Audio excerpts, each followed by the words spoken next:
ব্যবহার করেছিলেন। নিজের সাথে আপনি মিলান, তাফসীর মাহফিলে এসেছেন, অন্তত কিছু নিয়ে যান। আপনার মনের পরিবর্তন যদি কোরআন ঘটাতে না পারে, যেহেতু কিয়ামত পর্যন্ত হেদায়েতের বাণী নিয়ে আর কোনো কিতাব আল্লাহ পাঠাবেন না, সুতরাং এর কথা শুনে আপনাকে হেদায়েত পাওয়া লাগবে। আল্লাহ যেন আপনাকে পরিবর্তন হওয়ার তৌফিক দান করেন, আমিন। এরপরে যে সমস্ত হাতের কথা আছে, এমনকি শরীরের এই হাতও এর ভেতরে আছে। এই হাত দিয়ে আমরা এমন কোন কাজ এখন থেকে মরণ পর্যন্ত আর না করি যেন আমার বিপক্ষে গিয়ে আমাকে আবার জাহান্নামে নিয়ে যায়। 2 নম্বরে ওয়ারজুলুহুম বিমা কানু ইয়াকসিবুন দিয়েছেন। আল্লাহ রাব্বুল আলামিন পায়ের কথা জানিয়েছেন। পা দিয়ে মানুষ শক্তিশালী কাজগুলো করে বেশি আমরা দেখি। এই পৃথিবীতে ইসলাম ধ্বংস করার জন্য, ইসলামকে উৎখাত করার জন্য এক শ্রেণীর মানুষ এখনো বিভিন্ন লাইনে শক্তি খাটিয়ে যাচ্ছে। এজন্য আমাদের পা, আমাদের হাত আমরা পক্ষে রাখি, আল্লাহর পক্ষে, কোরআনের পক্ষে, মানবতার পক্ষে। আল্লাহ তুমি তৌফিক দিও, আমিন। 2 নম্বরে সাক্ষী হয়ে দাঁড়াবে আপনার এই 2 কাঁধের উপরে যারা আছে এরা। আল্লাহ পাক জানিয়েছেন কিরামান কাতিবিন ইয়ালামুনা মা তাফআলুন। সম্মানিত 2 জন লেখক তোমাদের সাথে আমি আল্লাহ দিয়েছি, এরা সব সময় তোমাদের ভালো মন্দ লিখতে আছে। সুতরাং এই সাক্ষীটা আরো কঠিন। এই যে 2টা সাক্ষী 24 ঘন্টা আমাদের কাঁধের উপরে বসে লিখতেছে। আমার তো আফসোস হচ্ছে এই 15 বছরে অনেকের অনেক কিছু লেখা হয়েছে কিন্তু প্রকাশ হয়নি, তাই ধরা পড়েনি। টাকলা মোরাদের নাম শুনেছি আমরা। এই লোকের মাত্র 6 মিনিট 8 সেকেন্ডের একটা অডিও কল রেকর্ড ফাঁস হওয়ার কারণে তার সব চলে গেছে। এরকম বহু কল রেকর্ড ফাঁস হওয়ার অপেক্ষায় এখন সামনে আছে। ভাতের হোটেলের মালিক হারুনের মাত্র কয়েক সেকেন্ড, সব হারিয়েছে। আমরা হাসির জন্য বলছি না, আমাদের এখানে হাজারো মানুষ যারা অনেকের এরকম রেকর্ড আছে যেন ফাঁস না হয়। এই সমস্ত দুর্বৃত্তদের থেকে শিক্ষা নেওয়া দরকার। আমাদের জীবনেও বহু রেকর্ড আছে, ওর 6 মিনিট 8 সেকেন্ড ফাঁস হয়ে যদি সব হারায়, কিয়ামতের ময়দানে এই যে 2 জন বসে আছে এরা কিন্তু সব ফাঁস করবে। না জানি আমাদের আবার সব হারিয়ে যায় কিনা। 3 নম্বরের সাক্ষীর কথা আমি পেয়েছি। এই যে জমিনে বসে আছে, এই জমিনটা কিয়ামতে সাক্ষী দেবে, মহেশপুরের এই জমিন। ওয়াখরাজাতিল আরদু আসকালাহা। আল্লাহ পাক বলেন মাটির ভেতরে যা আছে সব সেকাল, সবগুলো বোঝা জমিন সেদিন বের করে দেবে। সুতরাং এখানে বসে আছি, এই জায়গাটুকু যেন কিয়ামতে আমার পক্ষে দাঁড়ায়, বলেন আমিন। এরপরের সাক্ষী হচ্ছে আল্লাহ আমার আমল নামা, যেটা আজকের তেলাওয়াতকৃত আয়াত দিয়ে আমরা যেটা আরম্ভ করব ইনশাআল্লাহ। সূরা বনী ইসরাইলের 14-15 নম্বর আয়াত আল্লাহ জানিয়েছে, ইকরা কিতাবাকা কাফা বিনাফসিকাল ইয়াওমা আলাইকা হাসিবা। কি বলবো আর বলেন, এই কথা কানে আসলে আমি হারিয়ে ফেলবো। কথা বন্ধ করেন। এমনিতে 3 বছর জেলে থাকার কারণে অনেক কিছু হারিয়ে গেছে, অনেক কিছু আমি হারিয়ে ফেলেছি। কারণ আগে যা মুখস্থ করতাম 10 মিনিটে, এখন 10 দিনেও হচ্ছে না। কারণ ওরা এমন এমন খাবার খাওয়ায়, ওগুলো খেলে মানুষের ভেতরে কলকব্জা সব নষ্ট হয়ে যায়। আমি অনেক কিছু হারিয়েছি, আর হারাতে চাই না। আপনারা একটু আমাকে সুযোগ করে দিন কোরআনের কথাগুলো বলার। কথা বলবেন না, যাই করেন কথা বলবেন, ইশারায় করবেন। আমল নামাটা হাতে দিয়ে আল্লাহ পাক বলবেন পড়ো। লোকটা পড়তে থাকবে, আল্লাহ জানিয়ে দেবেন এইটাই তোমার হিসাবের জন্য যথেষ্ট, আর কিচ্ছু লাগবে না। জান্নাতে যাবে না জাহান্নামে যাবে, এই আমল নামাটা যেটা ফেরেশতা লিখেছিল এইটাই বলে দেবে। আল্লাহর বান্দা এটা হাতে নিয়ে পড়া আরম্ভ করবে। কয়েক লাইন পড়ার পরে দেখবে না এইটা তো জনগণের সামনে পড়া যায় না, লাইনটা বাদ দিয়ে পরের লাইনে চলে যাবে। হাজার হাজার সিসি ক্যামেরা নিয়ে দাঁড়িয়ে আছে ফেরেশতারা। আমি জেলখানায় থাকতে বিশেষ করে আমার আর মামুনুল হক হাফিজাহুল্লাহ এই দুইজনের ব্যাপারে আলাদা কড়াকড়ি দিয়ে ওরা ক্যামেরা লাগিয়ে দিয়েছিল, যেন কেউ কথা বললে ওইটা ওরা অফিস থেকে দেখতে পারে যে কি কথা বলছে। অথচ আমাদের যে মামলা, আমার তো ছেড়ে রাখার দরকার ছিল জেলখানার ভেতরে। এই ঠনকো মামলা দিয়ে এত কঠিন কঠিন অবস্থায় নিয়ে গেছে, মানুষ এমনি টেনশনে হাফ হয়ে যাওয়ার কথা। ফাঁসির কন্ডেম সেলের ভেতরে ওরা রেখেছিল আমারে, কিন্তু আমারে রাখার দরকার ছিল তো ওয়ার্ডে, যেখানে 70-80 জন মানুষ থাকে, যে এখানে সারাদিন থাকেন, গল্প করেন, নামাজ পড়ান, কোরআনের কথা বলেন, মাগরিবের পরে আপনারে ঘরে তালা লাগিয়ে দেবেন। 24 ঘন্টা এদিকে 2.5 হাত, এদিকে 3.5 হাত তালা লাগিয়ে দিত, থাক, কোনো যোগাযোগ নেই, যোগাযোগ বিচ্ছিন্ন। এই কঠিন অবস্থায় রাখার কারণে আমি বাস্তবতা একটা জিনিস টের পেয়েছি, কিয়ামতের ময়দানের এই যে আল্লাহ আমল নামাটা হাতে দিয়ে বলবে যখন পড়, এই লাইনটা আসলে যারা এই জুলুমের সাথে সম্পৃক্ত ছিল, ওই জুলুমের কথাটা ওরা পড়তে চাবে না। কোন লজ্জায় পড়বে, হাজার হাজার মানুষ তার সামনে থাকবে।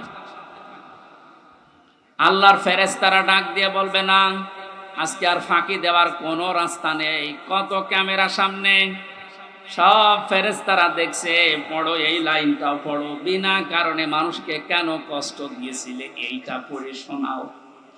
যারা কষ্ট দিলেন এই 17 বছর, হাজার হাজার লক্ষ লক্ষ মানুষকে, আপনার বিবেকের কাছে বলেন তো, আপনি কি পড়তে পারবেন কিয়ামতে ওই লাইন? পারবেন না।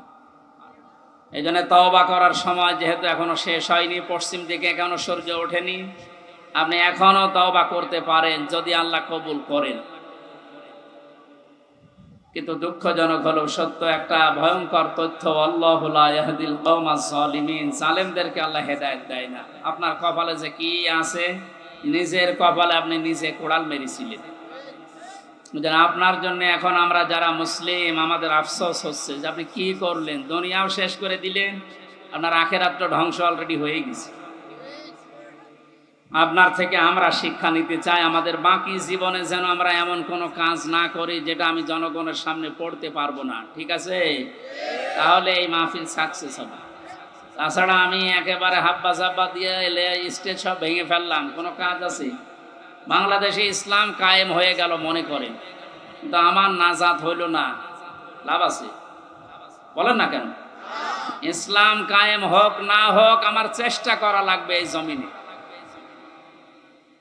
কারণ এই যে ইসলাম, এটা আল্লাহর তৈরি করা, আল্লাহর পাঠানো। আমি ইসলামের মালিক না, আমি ইসলামের খাদেম। আমি ইসলামের কি? এই জমিনটা, এই দেখে মনে হয় 2-3 বিঘা জমিন এখানে পড়ে আছে, এই জমিনের মালিক হচ্ছে সভাপতি সাহেব, মুন্সি সাহেব। আমাদের মতো 8-10 জন কামলা, জন, মনীষ, পাট, লেবার যাই বলেন, উনি ভাড়া করেছে যে আপনারা সকাল থেকে বিকাল 5টা পর্যন্ত এই জায়গায় ধান লাগান, এই জমিনে, বিকাল 5টায় আপনাদের বেতন দিয়ে দেব। বিকাল 5টা বাজতে আর মাত্র 10 মিনিট বাকি আছে। কয় মিনিট? 8-10 জন মস্তান এসেছে মোটরসাইকেল নিয়ে, বড় বড় ছড়ি নিয়ে, সোনার ছেলেরা এখন যেটা ব্যবহার করতো, যেটা এখন পাওয়া যাচ্ছে, এইটা এখন নিয়ে এসে বলছে এ ধান আমরা লাগাতে দেব না, ধান লাগিয়েছেন যা, আরো তুলে ফেলবো। আমরা যারা আছি কামলা হিসাবে, যারা কাজ করছি, একেবারে ছেড়ে দিলে হবে? তাহলে বেতন পাওয়া যাবে? ওদেরকে বলবো, ভাই এ জমিনের মালিকও আমরা না, এ ধানের মালিকও আমরা না, আমরা কামলা, আমরা হচ্ছে জন, লেবার যাই বলেন, আমরা খাদেম, কাজ করছি, বিকাল 5টায় বেতন দিয়ে দেবে। এখনো 10 মিনিট বাকি আছে, আপনারা ধান যদি তুলে ফেলতে চান, এ ফসল নষ্ট করতে চান, 10 মিনিট পরে তুলে। অবশ্য ঠিক এইরকম কামলা নেওয়া যায় না? ঠিকই বলিস, কারণ জমি তো আমার না, এ ধানও আমার না, তুলে ফেলেন, আমার অসুবিধা নেই, 10 মিনিট পরে। আমার বেতনটা আগে বিকাল 5টায় নিয়ে নিন। বিকাল 5টা বাজার আগে কিন্তু এ ধান আমি তুলতে দেব না, যারা 10 জন কামলা আছি। যদি তুলতে চাই, এরপরও মস্তানরা কাটাকাটি হবে না, মারামারি, রক্তপাত, যদি মেরে ফেলা লাগে। কারণ আমার টার্গেট কি? বেতন। টার্গেট কি? ওইটা না হলে আমি পরবর্তী যারা আছে, আমার ছেলে মেয়ে, স্ত্রী, এদেরকে খাওয়াবো কি? সুতরাং আমার বেতন হয়ে যাক, এরপরে খাবে। এরপরও যদি তুলে ফেলে মস্তানেরা, আমাদের সাথে মারামারি করে যাই হলো। এখন ওই যে জমির মালিক একজন আছে না, কথা বলে না কেন? আমরা খাদেম যারা আছে, এই খাদেমেরা এদিকে তাকান, আমরা খাদেম না? কার খাদেম? কোরআনের খাদেম। কিসের খাদেম? এই খাদেমদেরকে বলছে শুধু এটা এই 10,000 20,000 মানুষ আমার সামনে তা না, এটা রেকর্ড হচ্ছে, সারা বাংলাদেশ সহ বিশ্বের লক্ষ কোটি মুসলমানেরা শুনছে। 175 কোটি মুসলমানকে খাদেম যারা, কোরআনের আল্লাহর দাস যারা, আমরা আল্লাহর গোলাম যারা, তাদেরকে বলছি জমিনে ইসলাম কায়েম করতেই হবে। এটা ফরজ না, চেষ্টা করি যাওয়া ফরজ। হলে ভালো, না হলো আমার অসুবিধা নেই, আমার বেতন আছে, বিকাল 5টায় যান না, এক কথা বলেন না কেন? কিন্তু বিকাল 5টা বাজার আগে, তার মানে জীবনের শেষ দিন, অবুদ রব্বাকা হাত্তা ইয়াতিয়াকাল ইয়াকিন, সূরা হিজরের 99 নম্বর আয়াত। আল্লাহ বলেন ইবাদত করবা আল্লাহর ওই দিন পর্যন্ত যতদিন মরণ না আসে। সুতরাং মৃত্যু আসার আগ পর্যন্ত আমরা যারা খাদেম আছি, এ জমিনে আল্লাহর দিন কায়েম করার চেষ্টা চালাবই। বাধা যদি কেউ দিতে আসে, তর্কাতর্কি হবে, এতদিন যেটা হয়েছে, হাতাহাতি হবে, এতদিন যেটা হয়েছে, রক্তপাত হবে, এতদিন যেটা হয়েছে, ফাইনাল এখন শুরু হবে, মেরে ফেলা লাগলে মেরে ফেলবে। এখন আর সাহস কেউ করবে না, এখন আর সাহস করবে না। এই জন্য তো দাড়ি কেটে পালাচ্ছিল, ইতিহাস তৈরি করে গেল লোকটা। তাহলে বোঝা যাচ্ছে এই দাড়ি, এটা মেকি দাড়ি, মানুষকে ধোকা দিয়ে বোকা বানিয়ে কোটি কোটি টাকার মালিক হয়েছে এই দাড়ি দেখিয়ে। নাম দিয়েছে কি? দরবেশ বাবা। এই যদি হয় দরবেশের অবস্থা, বাকি যেগুলো কিনছে ওদের চরিত্র কি? আমির হোসেন আমন আমি একটা লোকের ভিডিও দেখলাম, এর চরিত্র এত নিচে নেমেছে আমি এতদিন জানতাম না। সে নাউজুবিল্লাহ, এদের সর্বোচ্চ নেতার যদি এই অবস্থা হয়, বাকিগুলো যে কোথায় যে টাল হয়ে পড়ি আছে, আল্লাহ ছাড়া আর কেউ জানে। কয়েকজনের একটু ফাঁস হয় বলে আমরা জানি, ওদের প্রত্যেকের চরিত্র এরকম। বহু মানুষের সাথে মিশে দেখেছি এইটা। একবার চট্টগ্রাম থেকে আসার সময় এক বাসের ড্রাইভার পেছনে বসেছিলাম, বলছিল এই কথা যে কি বলবো, কিছু বলতেও পারি না, সইতেও পারি না। মাঝে মাঝে যখন বাস চালিয়ে যায় মনে করি ওই রকম কিছু পেলে চাপা আগে ওইটা দেব।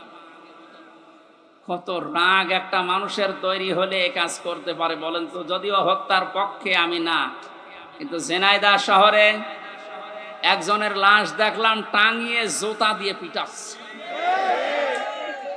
একটা মানুষকে কত ঘৃণা করলে লাশ টাঙিয়ে, তা উলঙ্গ করে টাঙিয়ে রেখেছে। এরপরও আপনার লজ্জা হয় না? এরপরও সাপোর্ট করেন জালেমদের। আপনার তো বিবেক মরে গেছে। এতক্ষণ মাওলানা হোসাইন আহমেদ অনেক কথা বলেছে, সর্বশেষ কথা ছিল আয়না ঘর নিয়ে। এই কথা শুনলে অনেকে মনে করছে আয়না ঘর মানে চারিদিকে আয়না দেওয়া। কোনো আয়না নেই, কোনো আয়না নেই। আমি তো রিমান্ডে 10 দিন ছিলাম, কোনো আয়না নেই। যে অবস্থা তৈরি করেছেন আপনি, এর সাথে জড়িত যারা প্রধান থেকে শুরু করে নিম্ন পর্যন্ত, একটাকেও ক্ষমা করার মতো না। কারণ এরা ক্ষমার অযোগ্য হয়ে গেছে। ক্ষমা পাওয়ার জন্য যে যোগ্যতা দরকার এদের ভেতরে সেটা নেই। সুতরাং যারা বলছেন এদেরকে ক্ষমা করে দিলে হয় না, না, কিসের ক্ষমা? আপনি ব্যারিস্টার আরমান, যিনি তার স্ত্রী 8-9 বছর পর্যন্ত অপেক্ষায় ছিল, উনি আজকে একটা ভিডিও বার্তা পাঠিয়েছে যে আমি আশা ছেড়ে দিয়েছিলাম যে আমার পরিবারস্থ লোক মনে হয় আমি আর দেখতে পারবো না, কিন্তু আমার পরিবারের লোক আমার আশা ছাড়েনি। আপনি এই দৃশ্যটা একটু সামনে নিয়ে নিজের সাথে মিলান তো। আপনার জীবনেও কোনোদিন জালেমদের ক্ষমা করতে মনে চাইবে? কখনো চাইবে না। মানে বাস্তবতা টের পাচ্ছেন না, তাই 5 দিন 7 দিন 10 দিনে আপনার অবস্থা এরকম হয়ে গেছে। 8 বছর 10 বছর 12 বছর 14 বছর একজনকে মাটির নিচে এক ঘরের ভেতরে পচা খাবার দিয়ে আটকিয়ে রেখেছে। আপনার বিবেক বলে কিছু আছে, আপনি জানোয়ার চাইতো খারাপ। মনে করলাম তাফসীর করবো, তো করবো কি করে? দৃশ্যগুলো সব এখন চোখের সামনে ভাটতেছে।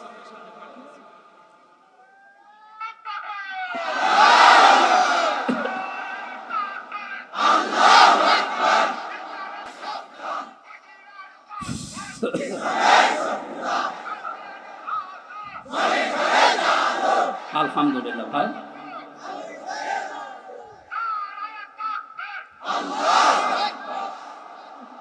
আমার ভাইরা, কোরআনে কারিমে আল্লাহ পাক জানিয়েছেন, মায়াশফা শাফাআতান হাসানাতান ইয়াকুল্লাহু নাসীবুম মিনহা ওয়া মায়াশফা শাফাআতান সাইয়্যাতান ইয়াকুল্লাহু কিফলুম মিনহা ওয়া কানা আল্লাহু আলা কুল্লি শাইইন মুকিতা। এই পৃথিবীতে কোন মানুষ যদি ভালো কাজের, সৎ কাজের, কল্যাণমূলক কোন কাজের সুপারিশ করে, সহযোগিতা করে, রায় দেয়, ভোট দেয়, সাপোর্ট করে, সমর্থন জানায়, ওই লোকটা ভালো কাজ করে যে সওয়াব পাবে, আপনি ওই ভালো কাজে শুধু রায় দেওয়ার কারণে, সাপোর্ট দেওয়ার কারণে একই সওয়াব পেয়ে যাবেন। সুতরাং এই সুযোগ কিন্তু সামনে আসতেছে। ভালো কাজ করা যায় যে সমস্ত মানুষের দ্বারা, আপনি যদি ওই জায়গায় যেতে না পারেন, যারা ভালো কাজ করবে এদেরকে আপনি অন্তত সাপোর্ট দিয়ে, সহযোগিতা করে, রায় দিয়ে হলেও এগিয়ে যাবেন। লোকটা ভালো ভালো কাজ করে যত সওয়াব কিয়ামতে নিয়ে উঠবে, আপনি শুধু রায় দেওয়ার কারণে কিয়ামতে ওই সওয়াব নিয়ে উঠতে পারবেন।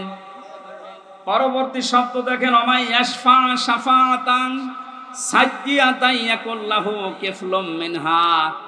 কোন মানুষ যদি অন্যায় কোন কাজ করে আর ওই কাজে যদি কেউ সাপোর্ট দেয়, রায় দেয়, ভোট দেয়, সমর্থন জানায়, খুশি হয়, ওই লোকটা অন্যায় করার কারণে যা পেয়েছে আপনি শুধু খুশি হওয়ার কারণেই তাই পাবেন।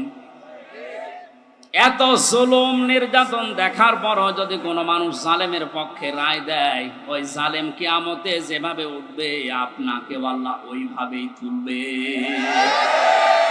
আপনাকে আমি বাঁচাতে চাই, আপনি তো অত বড় জালেম না, এই জন্য আপনাকে আমি বাঁচাতে চাই। কোন জালেমের পক্ষে থাকবেন না। নবীজি বলেন, তোমার ভাই জালেম হোক আর মজলুম হোক, তাকে সাহায্য করো। সাহাবী বলেন, হে নবী, আমার ভাই যদি মজলুম হয় তাকে তো সাহায্য করা যায়, কিন্তু জালেম হলে তাকে সাহায্য করব কিভাবে? নবীজি বললেন, তোমার ভাই যদি জালেম হয় তাকে তোমার দায়িত্ব এই জুলুম থেকে ফিরিয়ে রাখা, এইটাই তাকে সাহায্য। সুতরাং জীবন দিয়ে যে মানুষগুলো জালেমের কবল থেকে আমাদেরকে মুক্তভাবে এই দেশে বিচরণ করার সুযোগ দিয়ে গেল, এই মানুষগুলো কিয়ামতের দিন যেন শহীদ এই শব্দ নিয়ে উঠতে পারে, বলেন আমিন। ময়দানে মাহশারে আমলনামাটা, কিতাবটা যখন আপনার হাতে আল্লাহ তুলে দেবে, বলবে তুমি নিজেই যথেষ্ট, জান্নাতে যাবে না জাহান্নামে যাবে। আমি আমার ঈমান থেকে কথা বলছি, কারো দিকে না তাকিয়ে আবার নিজের দিকে আয়াতের সাথে মিলিয়ে বলেন তো, এখনই যদি মারা যান আর এই বইটা যদি আপনার সামনে তুলে ধরে বলে, বল হামজা তুই এইটা পড়ে যা, জান্নাতে যাবি না জাহান্নামে যাবি? কাবা শরীফ যখন তাওয়াফ করে মানুষ, আমি 16 সালে গিয়েছিলাম, গত বছরও গিয়েছি, বাস্তবতায় যেটা দেখলাম, ষষ্ঠ চক্করে মানুষ একটা দোয়া পড়ে আল্লাহর কাছে, আল্লাহুম্মা ইন্না আলাইয়া হুকুকান ফীমা বাইনি ওয়া বাইনিকা।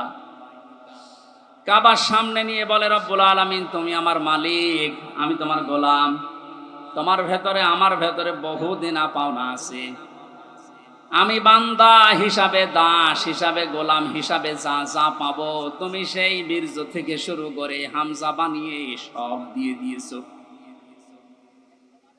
আমি উল্লেখ করার মতো কিছু ছিলাম না। হাল আতা আলাল ইনসানি ঈনুম মিনাদ দাহরি লাম ইয়াকুন শাইআম মাযকুরা। মানুষ কি একটু চিন্তা করে না যে জন্মের আগে এ পৃথিবীতে আসার আগে উল্লেখ করব এমন কোন বিষয় লোকটা ছিল না। আজকে সভাপতির নামের নিচে দেখলাম লেখা বিশিষ্ট ব্যবসায়ী আলহাজ নুরুজ্জামান মুন্সি, কত সুন্দর নাম দিয়ে পেছনে ডিগ্রি লাগিয়ে দিয়েছে, উনি এই কাজ করি খায়। বয়স যদি এখন 60 বছর হয়, 61 বছর আগে এই নাম গন্ধ পৃথিবীর মানুষ জানতো? বলেন বলেন। শুধু এতটুকুই না, বাবার বীর্য যখন মায়ের রেহেমের ভেতরে দ্রুত গতিতে পাস হয়, আল্লাহ পাক বলেন ওই দিকেও একটু তাকাও। ফালিয়ানজুরিল ইনসানু মিম্মা খুলিকা মিম্মা ইন দাফিকিন ইয়াখরুজু মিন বাইনিস সুলবি ওয়াত তারাইব। মানুষকে নজর করে দেখে না কি জিনিস দিয়ে তাকে বানালাম। বাবার স্ফলিঙ্গ দিয়ে দ্রুত গতিতে বের হয়ে যাওয়ায় না পাক পানিটা মায়ের রেহেমের ভেতরে জমা হয়। এই যে সলবন এবং তারাইব দিয়েছেন আল্লাহ। সলবন বলা হয় বাবার লজ্জাস্থান, তারাইব বলা হয় মায়ের লজ্জাস্থানকে। এই দুইটা শব্দ আমি তাফসিরের ভেতরে ব্যাখ্যায় পেয়েছি। আল্লাহ বাবার ক্ষেত্রে 1 বচন দিয়েছেন, মায়ের ক্ষেত্রে বহু বচন দিয়েছেন। কেন দিলেন? তাফসিরে তাবারি মুফাসসিরে আয়াতের এই সলবন আর তারাইবের ব্যাখ্যা করতে গিয়ে লিখেছেন, পৃথিবীতে মানুষকে নিয়ে আসতে বাবার চাইতে মায়ের কমপক্ষে 3 গুণ কষ্ট বেশি হয়। এটা এখানে যত পুরুষ মানুষ আছি আমরা, সর্বোচ্চ 45 ইউনিট কষ্ট যদি আমাদের শরীরের ভেতরে কেউ এনে দেয়, আমি সঙ্গে সঙ্গে মারা যাব, আর সহ্য করতে পারবো না। বিজ্ঞান জানিয়েছে পৃথিবীতে হামজাকে দুনিয়ায় আনতে তার মায়ের কমপক্ষে 57 ইউনিট কষ্ট সহ্য করা লেগেছে। 45 আসলে আমরা মারা যাব, অথচ উনি সহ্য করেছিলেন 57 ইউনিট। প্রতিটি জিনিস পরিমাপ করার একটা যন্ত্র আছে, কষ্ট মাপ দেওয়ার জন্য একটা যন্ত্র আছে, এটা ইউনিট দিয়ে মাপা লাগে। এই যে এই প্যান্ডেলটা যদি আপনাকে আমি মাপ দিতে বলি, দাড়ি পাল্লায় তুলে দেবেন কি দিয়ে? ফিতা লাগবে, গজ লাগবে, টেপ বলেন, এটা দিয়ে মাপতে দিলে আপনি মাপতে পারবেন এটা কয় গজ। পৃথিবীতে প্রতিটি জিনিস মাপার আলাদা আলাদা যন্ত্র আছে না নেই? কষ্ট মাপার জন্য 45 থেকে 57 আপনি হিসাব করেন।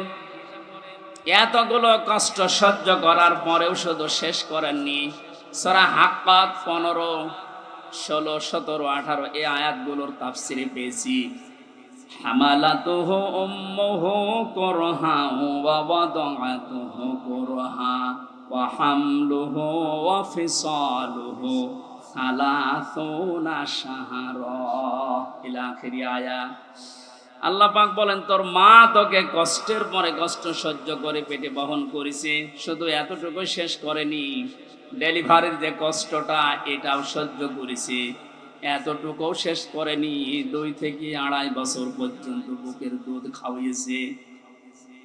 কোন মানুষ যদি এই পৃথিবীতে বলে মায়ের কষ্ট ঋণ আমি শোধ করে দেব, বিশ্বনবী জানিয়েছেন জন্মের পরে যে 1 ফোঁটা দুধ তোমার মুখে মা দিয়েছিল, ওই ঋণটাও কিয়ামত পর্যন্ত শোধ হবে না।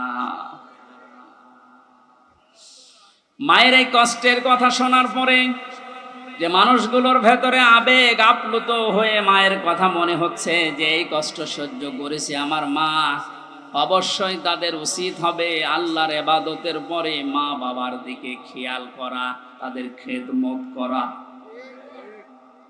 কোরআনে কারীম জানিয়েছে ওয়াকাদা রাব্বুকা আল্লা তা'বুদু ইল্লা ইয়্যাহু ওয়া বিল ওয়ালিদাইনি ইহসানা। এই এদিকে তাকান। আল্লাহ আদেশ দিচ্ছেন, আমি রায় দিয়ে দিলাম। রায় দিচ্ছেন কে? আমি রায় দিয়ে দিলাম, লিখে দিলাম।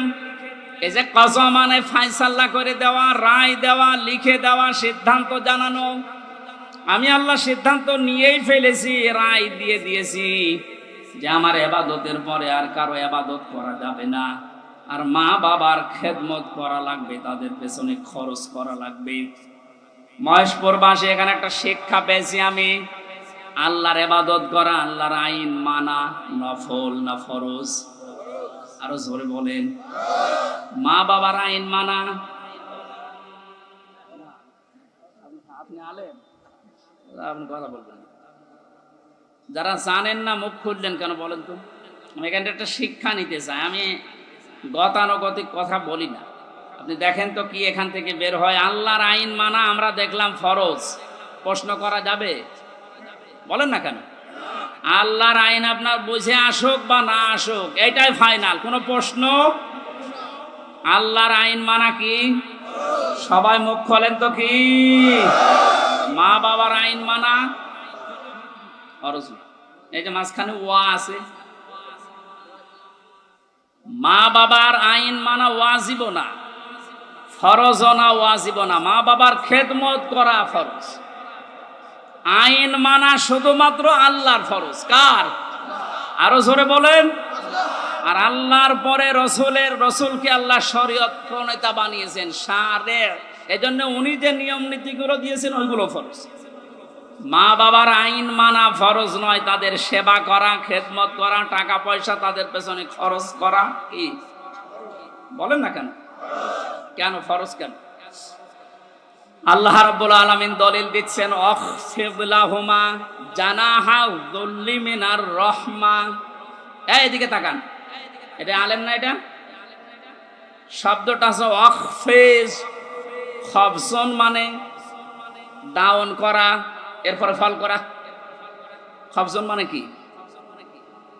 ডাউন করার পরে ফল করে দেওয়ার আরবি নাম অখফিজ বা খফজন। আল্লাহ বলেন খফজন করবে। জানাহান মানে ডানা, দিল্লুন মানে ছায়া হয় বা নম্রতা হয়। তোর যে ছায়া আছে ডানা, আর এই ডানার ছায়াটা এভাবে ডাউন করার পরে ফল করে দিবি। আমার প্রশ্ন হচ্ছে, এ পৃথিবীতে কোনো মানুষের ডানা আছে কি? এটা কি? তাহলে আল্লাহ এখানে এদন দিত বা আউদুদা দিত, এ শব্দ না দিয়ে জানাহুন পাখির ডানা আল্লাহ আমাদেরকে দিলেন। আল্লাহ মনে হয় জানে না তাই জানাহুন দিলেন পাখির ডানা আমাদেরকে ধার করিয়ে। কেন? ডানা আর দুনিয়ায় কারো নেই? পৃথিবীতে আর ডানা কারো আছে না নেই? কিসের আছে? আরে ভাই পাখির ডানাই তো দিয়েছে। পাখি বাদ দিয়ে পৃথিবীতে আর কারো ডানা নেই? আছে, এরোপ্লেনের ডানা আছে, হেলিকপ্টারের ডানা নেই। ওদের ডানাটা আল্লাহ এখানে লাগালেন না কেন? তাহলে তো আমাদের এই যে জানাহুন দেওয়া লাগতো না। পাখির ডানার কথা দিয়েছেন এই জন্যে তাফসির মাহফিলে আসতে হয়। আপনারা শুনতেছেন? জানাহুন শব্দটা আল্লাহ পাখির কাছ থেকে ধার করে আমাদেরকে লাগিয়ে দিলেন, কারণ আমাদের এই হাতের ভেতরে পর নেই, এর ভেতরে মোলায়েম কোনো কিছু নেই, সব শক্ত। পালক আছে, পর আছে, মোলায়েম করার কোনো কিছু নেই, এটা শক্ত। কিন্তু পাখির ডানার ভেতরে পর আছে, পালক আছে, একটার পরে আর একটা যখন লাগিয়ে দেয় সফট হয়ে যায়, কোমল নরম তুলতুলে হয়ে যায়। আল্লাহ এতটুকু শেষ করেন, জানাহাত দুল্লি মিনার রহমা দিয়েছে। যে পাখির ডানাটা শুধু ডানা এভাবে ডাউন করে না, ও যখন ডাউন করার পরে ফল করে দেয়, ওর নিচে পাখির বাচ্চাগুলো যাবার পর একটা কিচির মিচির আওয়াজ দেয়। বাংলাতে এটা বলে অনির্বচন সুখ। কি বলে? একটা অনির্বচন সুখ অনুভব করার কারণে ভেতর থেকে আওয়াজ হয় কিচির মিচির। আমরা মনে করি কিচির মিচির না, এ আনন্দটা, এ আওয়াজটা পাওয়ার জন্য আল্লাহ রাব্বুল আলামিন পাখির ডানাটা এই জন্যই দিয়েছেন মানুষকে বোঝাতে, পৃথিবীর বান্দা বান্দিরা, তোমার মা আর বাবা যখন শেষ বয়সে চলে যাবে, তারা যেন তোমার এই পাখির ডানার মতো হাতের যে ছায়া, এর নিচে পড়ার পরে যেন একটা আনন্দ অনুভব করে যে আমার হামজা থাকতে অন্তত আমার আর কোনো চিন্তা নেই। মহেশপুরবাসী কত আলেম এখানে বসে আছে, হাজারো মানুষ আমরা। বলেন তো আমাদের মা আর বাবা এখন শেষ বয়সে এসে এইটা বলার মতো স্কোপ পাচ্ছে না? পাচ্ছে। আল্লাহ রাব্বুল আলামিন মায়ের কথা 3 বার দেওয়ার জন্য তারা এই বহু বচন দিলেন, আর বাবার কথা 1 বার দিয়েছেন। আমি যেটা পর্যন্ত এটা নিয়ে এসেছিলাম, নেই থেকে শুরু করে পর্যন্ত যিনি নিয়ে আসলেন, কারো সাহায্য যার লাগেনি। মার বাবার এই যে স্ফলিঙ্গ দিয়ে নাপাক পানিটা দিয়ে তাফসিরে পড়েছি, আল্লাহ 8টা জিনিস বানিয়েছিলেন: রক্ত, গোশত, চর্বি আর চামড়া, চুল, রগ, হাড় আর পর্দা। 8টা জিনিস যখন মায়ের রেহেমের ভেতরে এক হয়ে যায়, আল্লাহ পাক তখন ফেরেশতাদেরকে বলে, আমি আল্লাহ আমার রব নামের কারণে 5টা জিনিস একে দান করব। ওয়াজআলা লাকুমুস সামআ ওয়াল আবসারা ওয়াল আফইদা ইলা আখিরিল আয়া। সূরা নাহলের 78 নম্বর আয়াতের মাঝের অংশে আল্লাহ জানিয়েছেন, শ্রবণ শক্তি, দর্শন শক্তি, বাক শক্তি, আকেল শক্তি আর ঘ্রাণ শক্তি, এই 5টা আমি আল্লাহ নিজে তাকে দান করেছি। একটাও যদি কম দিতাম, দুনিয়ায় আসতো ওই লোকটা কিন্তু অপূর্ণাঙ্গ হয়ে। এখানে অনেকাংশ মানুষ আমরা সব পূর্ণাঙ্গ মানুষ, কয়েকজন হয়তো আছে বিকলাঙ্গ, অন্ধ, ন্যাংড়া, কিন্তু হাজারো মানুষ আমরা সব পূর্ণাঙ্গ মানুষ। আল্লাহ নিজের পক্ষ থেকে একটাও যদি কম দিত, কি অবস্থা হতো সারা জীবন আপনি ভাবেন। আল্লাহ পাক এই জন্যই জানিয়েছেন, হে পৃথিবীর মানুষেরা,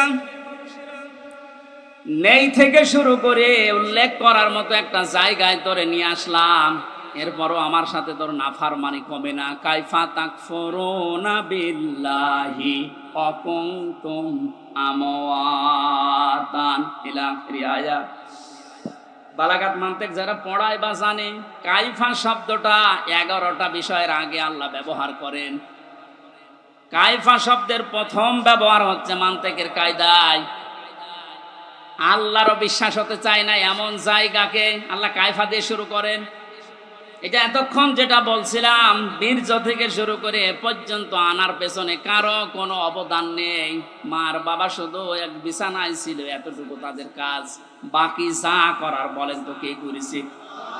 এই মানুষ এখান থেকে হামজা পর্যন্ত হবার পরে যখন নাফরমানি করে, তখন আল্লাহ কায়ফা শব্দ দিয়ে শুরু করেছে যে কি করে নাফরমানি করে আমারও বিশ্বাস হয় না। কাবার গেলাপ ধরে মানুষ কিন্তু ষষ্ঠ চক্করে এইটাই বলে এসেছি আমরা, রব্বুল আলামিন, আমি তোমার গোলাম হিসাবে, বান্দা হিসাবে বহু কিছু আমাকে তুমি দিয়েছো, ওই যে বীর্য থেকে পর্যন্ত, কিন্তু তুমি আমার মালিক হিসাবে আমার তো কিছু দেওয়া দরকার। আমি তো কিছুই তোমার আজ পর্যন্ত দিতে পারলাম না। তবে একটা জিনিস আমার আছে, পুঁজি। তোমার ওই রহমান, ওই গাফফার, ওই গফর নামের খাতিরে এই কাবা সামনে নিয়ে বলছে, আমার মাফ করে দাও। এই জন্য যারা তাওবা করার জন্য এখনো রাজি হননি, এখনো পর্যন্ত শয়তানের ধোঁকায় পড়ে আছেন, সুযোগ আছে, আপনারা আশা করছি ফিরে আসবেন। আল্লাহ রাব্বুল আলামিন এই যে রাত 12টার পরে তাহাজ্জুদের সময়ে প্রথম আসমানে এসে আপনাদের মতো আমাদের মতো মানুষকে ডাক দিয়ে বলবো, আসো ক্ষমা চাও, ভুল করে ফেলেছো, ক্ষমা চাও। আমরা যেন ক্ষমা চেয়ে নিজের জীবনটাকে মুহাম্মদুর রাসূলুল্লাহর উম্মতে পরিণত করতে পারি, বলেন আমিন। মহেশপুরবাসী বান্দা যখন এটা পড়তে পড়তে কিছুক্ষণ যাবার পরে দেখবে না লজ্জা লাগে, পড়ার মতো না, আল্লাহ পাক বলবেন না পড়া লাগবে। আমার তো ওই দিবসের কথা মনে হয়ে এখন আফসোস হচ্ছে, আল্লাহ আমি কি সত্যি পড়তে পারবো? আমার এই 24 সালের এটা আগস্ট মাস, যদি আল্লাহ বলে প্রথম তারিখ পর্যন্ত তোরে মাফ করে দিলাম, চা তোর কোনো হিসাব নেই, শুধুমাত্র এই যে 17 তারিখ আজকে, এই 17 দিনের হিসাব দিয়ে জান্নাতে চলে যা। যত মানুষ এখানে আপনারা আছেন, বুকে হাত দিয়ে বলেন তো 17 দিনের হিসাব এখনো জোগাড় করা সম্ভব হয়নি। অথচ যে হাদিস পড়েছিলাম, নবীজি বলেন, মা তাজালু কদামা বানি আদম আবদি ইয়াউমাল কিয়ামাতি হাত্তা ইসালান খামসিন। কিয়ামতের এই কঠিন ময়দানে প্রতিটি মানুষকে আল্লাহ তার নিজের সামনে দাঁড় করাবেন। প্রত্যেককেই 5টা করে প্রশ্নের উত্তর জিজ্ঞাসা করবে। 5টা প্রশ্নের সঠিক জবাব দেওয়া ছাড়া কেউ সামনেও যেতে পারবে না, পেছনেও যেতে পারবে না, জায়গায় দাঁড়িয়ে থাকবে। শুধু মাইক ফাটিয়ে টেবিল ফাটিয়ে ফেলেন না, নিজের সাথে মিলান তো। জালেমদের কথা তো বাদই দিলাম, আমরা যারা মজলুম আছি তারা নিজেদের দিকে এই 5টা বিষয় একটু মিলাই। গোজামিল দিয়ে উত্তর দিলে হবে না, নকল করে গোপালগঞ্জের মতো পাশ করে চাকরি পেলে হচ্ছে না। আমরা A+ পাওয়ার পরও আমাদেরকে দেয় না, আর ওরা 2.5 পেয়ে চাকরি পেয়ে যাচ্ছে। কত দুর্নীতি হয়েছে আপনি এবার টের পাচ্ছেন। বাস্তবতায় মিলিয়েছেন আপনি একবারও যে এই লোকটা নিজে আল্লাহর সামনে দাঁড়িয়ে আছে? আপনি নিজে মনে করেন দাঁড়িয়ে যখন আছে, আল্লাহ জিজ্ঞাসা করছেন হামজা বলো তো দেখি, একটা জীবন দিয়েছিলাম 60 বছরের, এই 60 বছরে কি করলে? জবাব সঠিকটা দাও। 2 নম্বরের বিষয় আল্লাহ দিয়েছেন যুবকদের বিষয়, এবং সাবাবিহি ফিমা আবলা, একটা যৌবন কাল দিয়েছিলাম। 15 থেকে শুরু করে 45 বছরে যে বিশাল একটা যৌবন কাল, এটা কোন কোন কাজে লাগিয়েছে বলো? আর যেহেতু যুবকদের কারণে দেশটা স্বাধীন হয়ে গেল, এই যুবকগুলো নাই পার পেয়ে যাচ্ছে। আমরা যারা যুবক আছি স্বাধীন দেশে এখনো পর্যন্ত পরিবর্তন হচ্ছে না, কি জবাব দেব বলেন? আমার কিন্তু 60 বছরের ভেতরে যৌবন কালটা ছিল। আল্লাহ আলাদা করে যৌবন কালের কথা নবীজি বললেন কেন? এই কারণে জানিয়েছে, কারণ যুবকদের দ্বারাই সব কিছু পরিবর্তন করা সম্ভব, যেটা আমরা দেখতে পেলাম। যুবকদেরকে আমি আজকে এই মাহফিলে আহ্বান জানাই, শুধু এইটাই না, যেহেতু পরিবর্তন হওয়া আরম্ভ হয়েছে, সংস্কার হওয়া শুরু হয়ে গেছে, আগামীর বাংলাদেশকে ইসলামের হাতে তুলে দিয়ে আপনারা ক্ষান্ত হবেন। যুবকরা যদি ইচ্ছা করে এটা করা সম্ভব কিনা বলেন তো?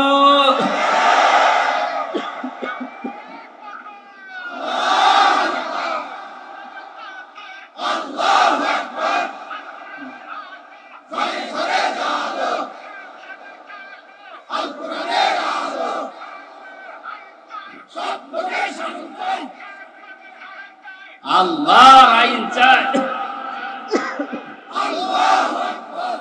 আলহামদুলিল্লাহ, তাকবীর যেন আল্লাহ কবুল করেন এবং বাংলাদেশ চোখে যেন দেখান, বলেন আমিন। আজকে এই যে শেজিয়া বাজারে আমি আয়াতটা পড়েছিলাম, আরাআইতান নাস ইয়াদখুলুনা ফি দীনিল্লাহি আফওয়াজা। হে নবী, আপনি যখন দেখবেন যে আল্লাহর সাহায্য এসে গেছে, তখন তো বিজয় হবে।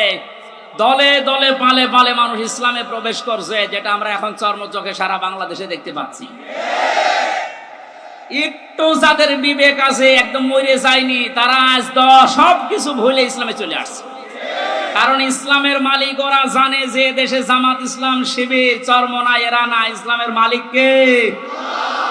আর যারা আমরা আছি, আমরা ইসলামের খাদেম। সুতরাং ইসলাম প্রতিষ্ঠা করতে গিয়ে, ইসলাম কায়েম করতে গিয়ে বিকাল 5টার আগে কাউকে আমরা আর ষড়যন্ত্র করতে দেব না ইনশাআল্লাহ। এই যে বিচারপতির নামে কলঙ্ক, মানব জাতি হিসাবে একদম কুলাঙ্গার এই যে মানিক, বিচারপতির নাম নিলাম এই কারণে, নাম নিয়েও গুনাহ হবে, কারণ এ মানুষের পর্যায়ে পড়ে না। ইসলামকে এই দুনিয়া থেকে মিটানোর জন্য, বিশেষ করে বাংলাদেশ থেকে যারা ভূমিকা পালন করেছে বেশি, তার ভেতরে এই অবৈধ বিচারপতি আছে। ওর কথাবার্তারা শুনলে শয়তান পর্যন্ত হাসে, বলে আল্লাহ তুমি আমারে শয়তান বানিয়েছো। এটা চোখে দেখনি?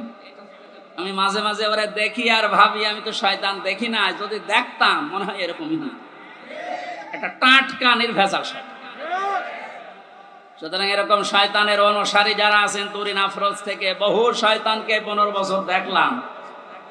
এখন ইসলামের যে উর্বর ভূমি বাংলাদেশে হচ্ছে, চলছে, কায়েম হওয়ার পথে, বাধা দিতে আসলে কিন্তু বিকাল 5টার আগে কোনো ছাড় নেই। এটা তো গেল কামলাদের। আর যিনি জমির মালিক এই যে বসে আছে, উনি যদি এসে দেখে সব ধান নষ্ট করে ফেলেছে, এরপরে উনি কিছু বলছে না, তার মানে ওনার কোনো শক্তি নেই।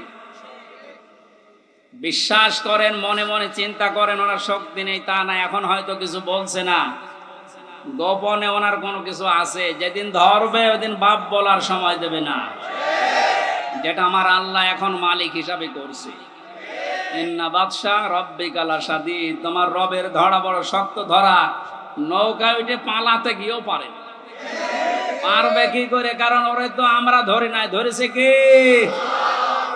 এদের কারণে হাজারে, অবৈধ আইন মন্ত্রীর কারণে হাজার হাজার মানুষ আইনের এই জায়গায়, ন্যায় বিচারের জায়গায় অবিচার পেয়েছে বেশি।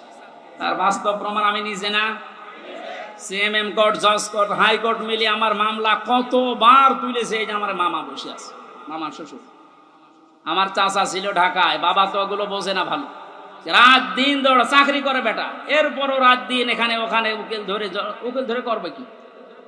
কারণ যারাই ধরবে, যত বড় উকিল ধরুক, আর এক উকিল তো বসে আছে ওখান থেকে, যতক্ষণ সিগন্যাল না পাবে আমার নাকি বের হওয়ার কোনো একটা বিচার হলো। আর প্রতিদিন টিভির সামনে এসে সন্তানদের নাকি লেকচার দিচ্ছে যে আমরা ন্যায় বিচার কায়েম করে ছড়ি দিচ্ছি। এই ন্যায় বিচার? আমার মতো মূল্য চুরির মামলায় যদি 33-32 বার হাইকোর্টে মামলা ওইটি জামিন না দেয়, কিসের ন্যায় বিচার? যেটা এখন সব পরিষ্কার হয়ে গেছে। 15 বছরে কোনো ন্যায় বিচারে দেশে কায়েম হয়নি, পুরাটা হয়েছে অবিচার। আল্লাহ যেটা নিজে এখন ধরিছে। এই জন্য সাবধান, আল্লাহ এমনি কিছু বলছে না। অনেকে মনে করছে এত কিছু করে কিছু হয় না, এখন কিছু টের পাচ্ছে। আলেমদের মাথায় দড়ি দিয়ে ছাগলের মতো, গরুর মতো যখন ট্রেনে নিয়ে যেত ওই কোর্টে, বারান্দায় দাঁড়িয়ে অনেক শয়তান দেখলাম হাসতেছে আর টিপ্পনি কাটতেছে। যে দেশে আর হুজুর নেই, আমির হামজা, এই মাওলানা মামুনুল হক, এরে ধরলো, আর হুজুর নেই দেশে, তাদের কত সুন্দর সুন্দর কথা, ফেরেস্তার মতো কথা বলে, আর এরা উঠলে শুধু রাজনীতি করে, ধরেছে ঠিকই হয়েছে। এখন আপনি টের পাচ্ছেন কি হচ্ছে? 10 দিন আগে যে লোকটা আইন পুরা চালাতো, সেই লোকটার পক্ষে একটা উকিল পর্যন্ত এখন দাঁড়াতে রাজি। এইটাই আল্লাহর ধরা। এটা কার ধরা? এই জন্য জমিনের মালিক যিনি, উনি যদি ধরে, বাপ বলার কিন্তু সময় পাবেন না। আমরা এখন এই আয়াতটা আল্লাহকে বলছি, আল্লাহ তুমি আমাদেরকে দেখাও যে দলে দলে মানুষ ইসলামে প্রবেশ করছে, এটা যেন আমরা দেখতে পাই, চর্ম চোখে দেখতেছি, এটা যেন আরো বৃদ্ধি বাড়ে। জোরে বলেন আমিন। কারণ জমিনে বহু মানুষ এই 52-53 বছর চালিয়েছি, আমরা দেখলাম না? বাবা চালিয়েছিল, স্বামী চালিয়েছিল, বউ চালিয়েছে, ভাবি চালিয়েছে, কথা বলছে না? কিন্তু কোরআন দিয়ে চললে দেশটা কেমন দেখা যায়, এটা এখনো আমরা দেখি না। এখন আমরা সবাই একমত, দলমত আর নেই। কোরআন দিয়ে এই দেশ চললে কেমন দেখা যায়, ওইটা আমরা এই চোখে দেখতে চাই। কারা কারা দেখতে রাজি আছেন দেখি? লিল্লাহি তাকবীর।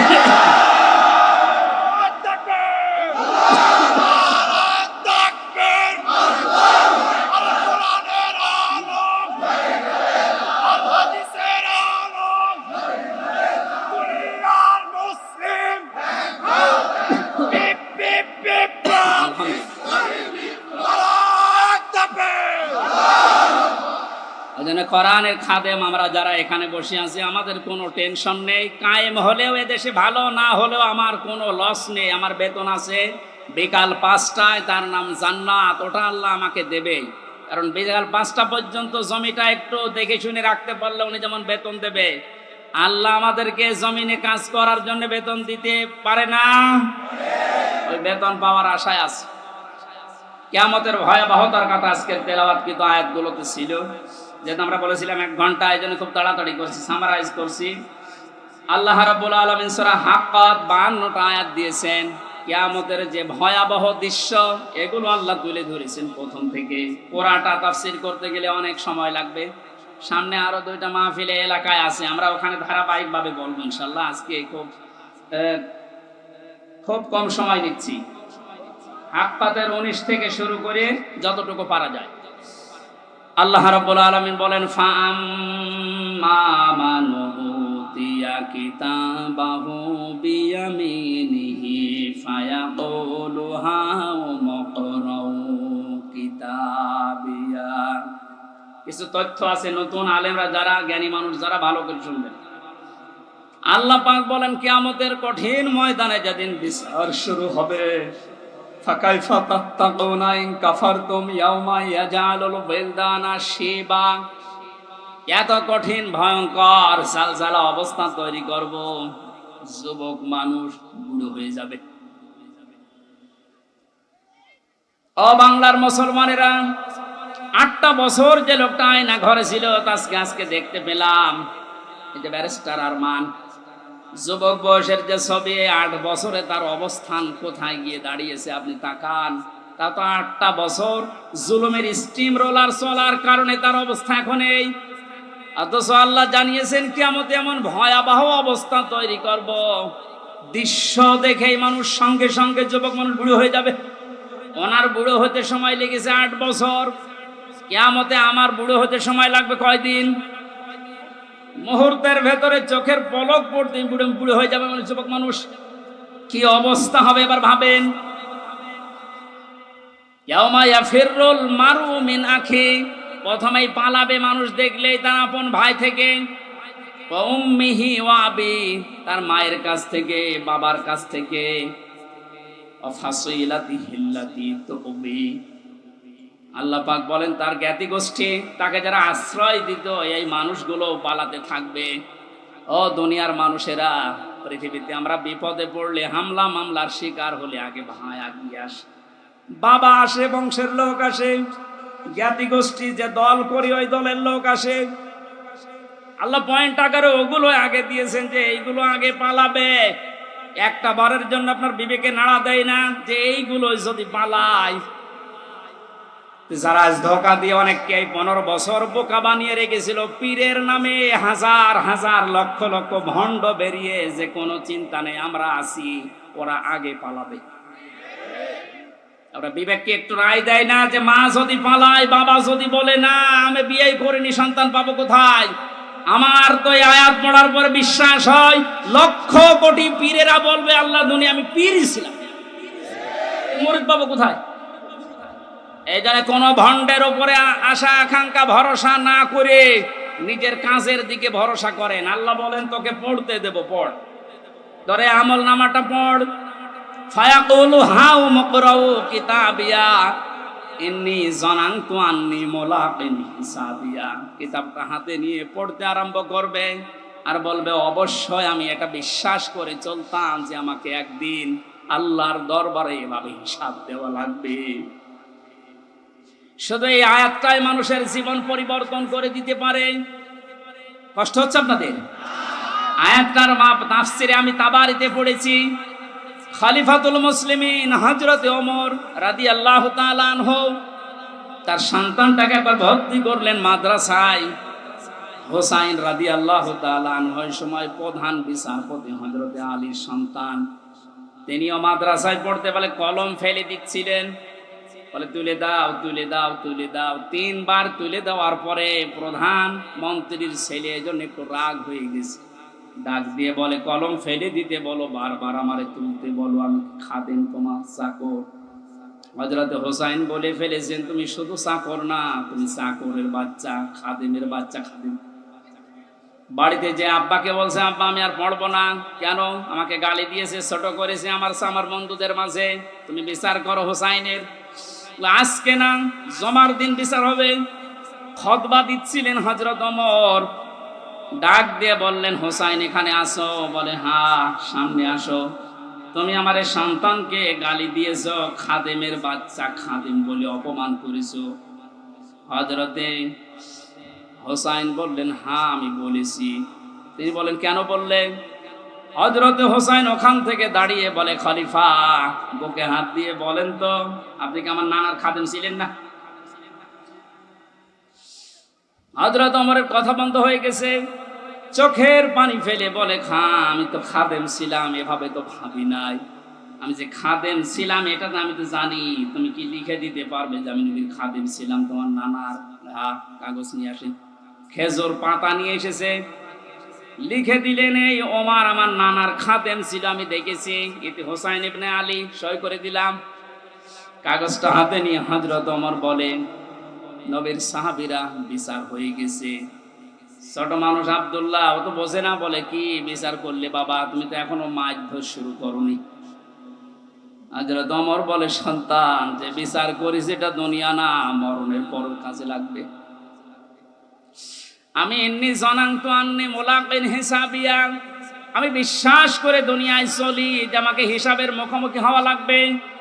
আমি ওমর 26 বছর বয়সে মুসলমান হয়েছি, বাকি এই কয় বছর ইবাদত বন্দেগী চাই করলাম, হিসাব দিতে পারবো কিনা জানি না। মারা যাওয়ার পরে কাগজটা আমার কাফনের ভেতরে দিয়ে দিও।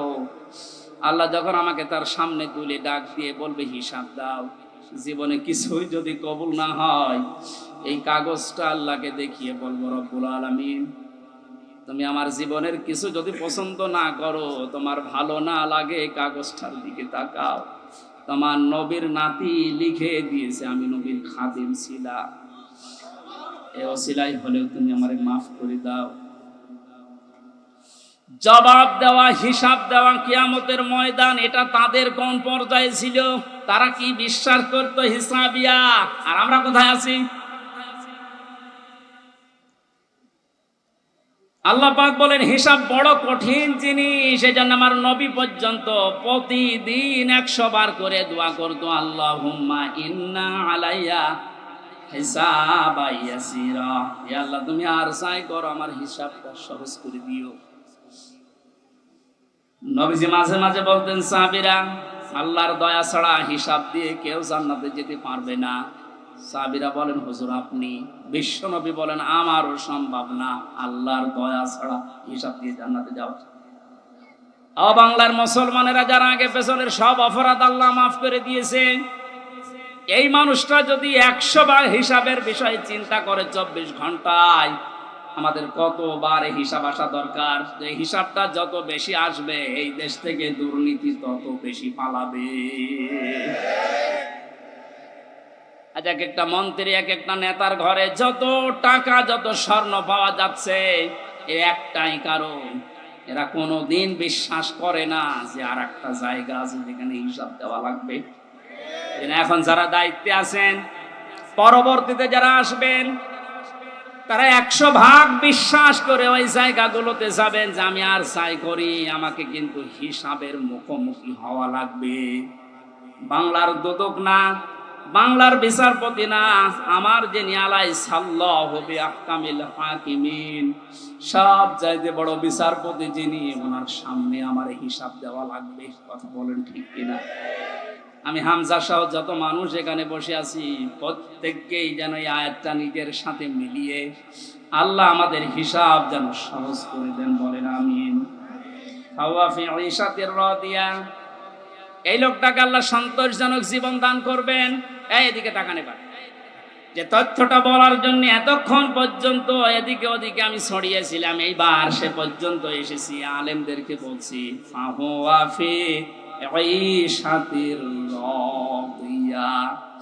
আল্লাহ পাক বলেন তাকে সন্তোষজনক জীবন দান করব। সন্তোষজনক জীবন কি? ফি জান্নাতিন আলিয়া, সুউচ্চ মাকাম জান্নাত যেটা, ওখানে আল্লাহ তাকে পৌঁছিয়ে দেবেন। কুতুফুহা দানিয়া, যার ফলগুলো হাতের নাগালে এসে নাড়াচাড়া করবে।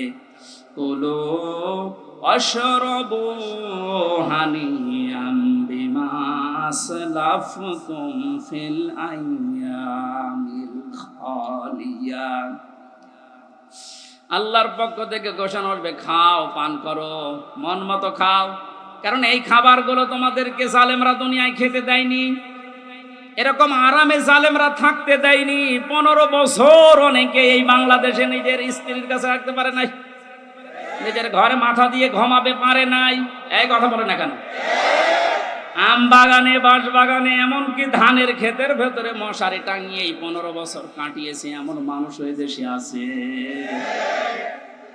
আল্লাহ পাক যেন তাদেরকে হাত ধরে ধরে বলছে, কুলু ওয়াশরাবু হানিয়া বিমা আসলাফতুম ফিল আইয়ামিল খালিয়া। এতদিন যা খেতে পারোনি, এখন মন মতো খাও। আমার মনে হয় সেই সময় আমাদের সামনে এসে গেছে। আল্লাহ যেন আমাদের আয়াতটা জীবনের সাথে মিলিয়ে দেন, বলেন আমিন। সন্তোষজনক এই জীবনে যাবার আগে যে বিষয়গুলো আল্লাহ সামনে নিয়ে এসেছিলেন তার এক নম্বরে ফাআম্মা মান সাকুলাত মাওয়াজিনুহু ফাহুয়া ফি ঈশাতির রাদিয়া। মানুষকে আল্লাহ মাপ দেবেন মিজানের পাল্লায়। কিসের পাল্লায়? জবান খোলেন। মিজান মানে মিজান মানে মানদণ্ড। মিজানের পাল্লায় আল্লাহ মাপ দেবেন মানে মানদণ্ড সামনে নিয়ে আসবেন। হাইকোর্টের সামনে দেখেন একটা দাড়ি পাল্লা দেওয়া আছে, এ দাড়ি পাল্লায় ওজন দেয় কি? ওটা ন্যায় বিচারের মানদণ্ড। সরকারে দেশের মানুষকে বোঝাতে চায় সারা দেশে অবিচার হতে পারে, হাইকোর্টে আসলে দাড়ি পাল্লার মতো ন্যায় বিচার বাবা। দুইটাই সমান না, একটাকে একটু এদিক ওদিকে আছে, একেবারে সমান সমান দেখবেন। আজকে এই ভুলটা ভাঙা লাগবে। আমার যতটুকু ধারণা, আমি লেখাপড়া করে যা পেয়েছি, এই ভুলটা যদি বাংলার জমিনে আজ ভেঙে যায়, হাজার হাজার মানুষ সঙ্গে সঙ্গে উঠিয়ে যাবে। দেখেন তো আপনি মেলাতে পারেন কিনা। আমি প্রথমে যে উদাহরণ দিতে গিয়ে দুইটা জিনিসের নাম বলেছিলাম। প্রতিটি জিনিস পরিমাপ করার জন্য আলাদা আলাদা জিনিস পাওয়া যায়। আমি গত 7 দিন 8 দিন ছিলাম মালয়েশিয়া, সিঙ্গাপুর, ওইদিকে থাইল্যান্ডের। ওখানে যে আলোচনার বিষয়গুলো সাবজেক্ট আকারে দিয়েছিল তার ভেতরে মাওয়াজিন ছিল। বলে মাওয়াজিনের অর্থ আপনি বের করেন তো, একটা একটা করে 99টা অর্থ আমি আবিধান থেকে বের করেছি। এক একটা শব্দের ব্যাখ্যা করার জন্য আমার আলাদা আলাদা সময় দিয়েছি, কারণ ওই দেশে অনেক বড় বড় শিক্ষিত মানুষ স্টেজে থাকে, মসজিদের ভেতরে অথবা অডিটোরিয়ামে হয়। এখান থেকে আমি যেটা নিতে পেরেছি, এই যে মাওয়াজিনুহু দিলেন, মিজানের পাল্লার এই মাপটা যদি আপনি পরিষ্কার করতে না পারেন, ক্লিয়ার হতে না পারেন, আপনার অপরাধ প্রবণ জীবন থামবে না। প্রতিটি জিনিস পরিমাপ করার জন্য একটা উদাহরণ দিয়েছিলাম, এটা পরিমাপ করার জন্য ফিতা লাগে। চাউল পরিমাপ করার জন্য বাটখারা লাগে। কি লাগে বলেন বলেন? তেল পরিমাপ করার জন্য লিটার লাগে, সিসি লাগে। কেউ যদি এখন তেল মাপ করার জন্য ফিতা দেয়, মাপতে পারবে? এইটা মাপ করার জন্য দাড়ি পাল্লা দেয়, মাপতে পারবে? তাহলে প্রতিটি জিনিস মাপ করার জন্য আলাদা আলাদা যন্ত্র পাওয়া যায়। কিয়ামতে আল্লাহ ফাহুয়া ফি ঈশাতির রাদিয়া, সন্তোষজনক জীবনে আপনার পৌঁছে দেবে। এখানে যাবার আগে একটা কাজ যে করবে, মাপ। কি মাপ? মানে পরিমাপ। এই যে মিজানের পাল্লা বলছেন আপনি, মানদণ্ডে আল্লাহ মাপ দেবেন। আবার বলছে ভালো করে শুনবেন, গীবত করবেন না কিন্তু বাইরে যে। প্রতিটি জিনিস যদি পরিমাপ করার জন্য আলাদা আলাদা যন্ত্র থাকে, কিয়ামতের দিন আল্লাহ মিজানের পাল্লায় মাপ দেবে কি? আমল। আমল কি মাপ দেবে? বলেন বলেন। আমল মানে কাজ, আমল মানে আরো জোরে বল। কাজ মাপার জন্য দাড়ি পাল্লা লাগে, ফিতা লাগে, লিটার লাগে। কি লাগে?